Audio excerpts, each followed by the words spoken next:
નમસ્કાર મિત્રો, સ્વાગત છે તમારું આપણી આ યુટ્યુબ ચેનલમાં જેનું નામ છે ગુજરાતી જીકેની જમાવટ। તો દેશભરના કેન્દ્ર સરકાર અને રાજ્ય સરકારોના કરોડો કર્મચારી અને પેન્શનર્સો માટે આજે આનંદનો દિવસ છે, કારણ કે સરકાર દ્વારા એવી વાત કરવામાં આવી છે કે કેન્દ્ર સરકાર દ્વારા આગામી બજેટ જે વર્ષ 2025-26નું પૂર્ણ કદનું રજૂ થવાનું છે, તેમાં 1 ફેબ્રુઆરીના રોજ કેન્દ્ર સરકારના કર્મચારીઓને 8મા પગારપંચની જાહેરાત જે છે તે સરકાર દ્વારા કરવામાં આવી શકે છે।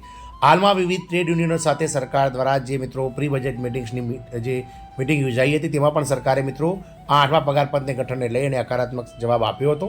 આમ મિત્રો કેન્દ્રીય કર્મચારી અને પેન્શનર્સો સાથે વિવિધ રાજ્ય સરકારના કેન્દ્ર કર્મચારી અને પેન્શનર્સો માટે ખૂબ જ આનંદના સમાચાર છે, કારણ કે સરકાર દ્વારા 8મા પગારપંચના ગઠનને લઈ અને બજેટમાં ક્યાંક ને ક્યાંક જાહેરાત કરી શકાય છે। મિત્રો જાણીએ વિડીયોમાં વિગતવાર કે શું છે સમગ્ર બાબત અને કેન્દ્રીય કર્મચારીઓને 8મા પગારપંચને લઈ અને ક્યારે સમાચાર મળશે। તમામ માહિતી સાથે આજના વિડીયોમાં આપણે ઉપલબ્ધ છીએ, તો વિડીયોના અંત સુધી તમે બન્યા રહો। અને જો તમે ચેનલમાં નવા હશો તો અમારી ચેનલને તમે લાઇક શેર સબસ્ક્રાઇબ કરી બાજુમાં રહેલું બેલ આઇકોન દબાવવાનું ભૂલશો નહીં, જેથી કરીને ચેનલ પર મૂકવામાં આવતા વિવિધ ભરતીઓના નોટિફિકેશન, વિવિધ ભરતીઓના પરિણામ, જીકેના વિડીયોઝ અને સરકારી કર્મચારી પેન્શનર્સ યોજનાઓને લગતા પરિપત્રો તમને અમારી ચેનલના માધ્યમથી સરળતાથી ઉપલબ્ધ થઈ જાય।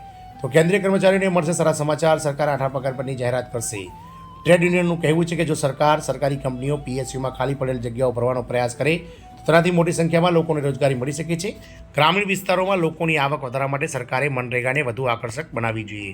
કેન્દ્રીય કર્મચારીઓને કેન્દ્રીય બજેટ 2025માં સારા સમાચાર મળી શકે છે। આપ સૌને જણાવી દઈએ કે વર્ષ 2025-26નું પૂર્ણ કદનું બજેટ આગામી 1 ફેબ્રુઆરી 2025ના રોજ નાણામંત્રી નિર્મલા સીતારામન દ્વારા વિક્રમી સતત 9મી વખત રજૂ કરવામાં આવનાર છે। કેન્દ્રીય કર્મચારીઓના 10 ટ્રેડ યુનિયનોએ સરકાર પાસે 8મા પગારપંચની રચનાની માંગ કરી છે।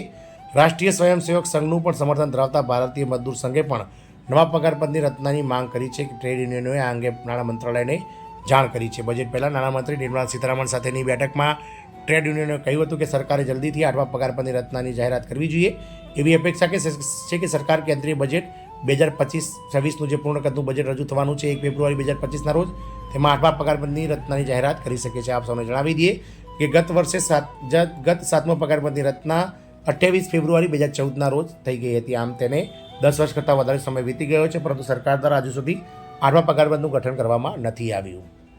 7મું પગારપંચ જે હાલમાં કાર્યરત છે તે 1 જાન્યુઆરી 2016ના રોજ લાગુ કરવામાં આવ્યું હતું અને 31 ડિસેમ્બર 2025ના રોજ તે પૂર્ણ થઈ રહ્યું છે। રોજગારીની તકો વધારવા માટે પણ જાહેરાત કરવામાં આવશે। ભારતીય મજદૂર સંઘ BMSના વરિષ્ઠ નેતા પવન કુમારે કહ્યું હતું કે સરકારી કંપનીઓ PSUના કર્મચારીઓના 8મા પગારપંચ અંગે પણ ટૂંક સમયમાં વાતચીત શરૂ થવી જોઈએ। ટ્રેડ યુનિયનોએ સરકારને ઘણી સલાહ આપી છે। યુનિયનોનું કહેવું છે કે સરકારે બેરોજગારીના મુદ્દાને ઉકેલવા માટે તાત્કાલિક પગલાં લેવા જોઈએ। નાણામંત્રી નિર્મલા સીતારામણે જુલાઈ 2024માં યુવાનોને રોજગારીની તકો પૂરી પાડવા માટે નવી યોજનાની જાહેરાત કરી હતી। ટ્રેડ યુનિયનોનું કહેવું છે કે સરકારે મોટી સંખ્યામાં રોજગારીની તકો ઊભા કરવા માટે પગલાં ભરવાની જરૂર છે।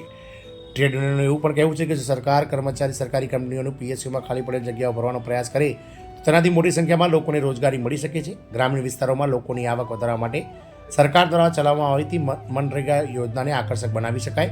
હાલમાં આ યોજના હેઠળ વર્ષમાં 100 દિવસની રોજગારની ગેરંટી આપે છે, તેને વધારીને 200 દિવસ કરવાની જરૂર છે।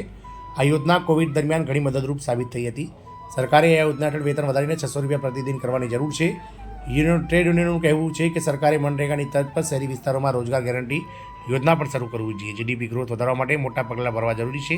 ડિસેમ્બરના અંતમાં વડાપ્રધાન નરેન્દ્રભાઈ મોદીની બેઠકમાં અર્થશાસ્ત્રીઓએ સરકારને વપરાશ વધારવાની સલાહ આપી હતી। તેનો ઉદ્દેશ્ય આર્થિક વિકાસને વેગ આપવાનો છે। આ નાણાકીય વર્ષના બીજા ક્વાર્ટરમાં GDP ગ્રોથ ઘટીને 5.4% આવી ગયો છે। અર્થશાસ્ત્રીઓનું કહેવું છે કે જો અર્થવ્યવસ્થાના વિકાસને વધારવા માટે જલ્દી પગલાં લેવામાં નહીં આવે તો સમસ્યાઓ વધી શકે છે। વર્ષ 2047માં ભારતના દેશને વિકસિત બનાવવા માટે ઓછામાં ઓછો 7થી 8%નો GDP વૃદ્ધિ દર જરૂરી છે। આમ સરકાર દ્વારા બજેટ 2025માં કેન્દ્ર સરકારના કર્મચારી અને પેન્શનર્સોને 8મા પગારપંચની રચનાની જે છે તે મિત્રો અનેરી ભેટ મળી શકે છે। જોવાનું એ રહેશે કે નિર્મલા સીતારામન દ્વારા જે રીતે મિત્રો આ પ્રી બજેટ મિટિંગમાં જે રીતે મિત્રો વચન આપવામાં આવ્યું છે તે રીતે તેવા વચનને પાળે છે કે નહીં, અને 1 ફેબ્રુઆરી 2025ના રોજ બજેટ જે રજૂ થશે તેમાં 8મા પગારપંચના ગઠનની રચના જે સરકાર દ્વારા કરવામાં આવી છે કે નહીં, એ તો બજેટના દિવસે જ ખબર પડશે। જય હિન્દ, અસ્તુ।